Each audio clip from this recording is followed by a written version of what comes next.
আমি তদন্ত বিচাৰি সেই আসামিজনক শনাক্ত কৰাৰ কাৰণে আমি বকা থানাত এখন এজাহাৰ কৰিছিলোঁ, মুৰাজাৰ থানাতো কৰিছোঁ আৰু এছ পি ছাৰকো কৰিছোঁ, উজাই থানাতো কৰিছিলোঁ।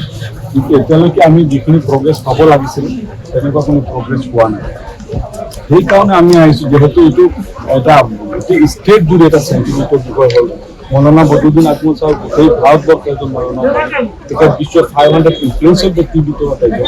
গতিকে এই বিষয়টো গোটেই বিশ্বব্যাপী বিয়পি নপৰাৰ স্বাৰ্থত আমি প্ৰশাসনক অনুৰোধ কৰিছোঁ যাতে এইটো যিমান সোনকালে পাৰে ইমান সোনকালে যদি আসামি শনাক্ত কৰি ল'ব পাৰে, সেই বিষয়টো নেশ্যনেলাইজ নহ'ব, ষ্টেট লেভেলত নাযাব, বিশ্ব দৰবাৰত নাযাব। তাকে নকৰি আমাৰ সমস্যা আমি ইয়াতে সমাধান কৰিব পাৰিম যদি প্ৰশাসনে যেনেধৰণে আগবাঢ়ি আছে আমি ধৰক আৰু অক্ষিপ্ৰতাৰে আগবাঢ়িব লাগিব।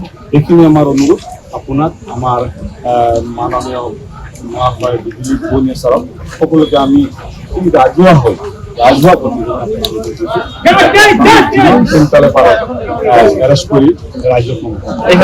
যিকোনো খবৰৰ বাবে যোগাযোগ কৰক 7099017330 লগতে 7099017110 নম্বৰত।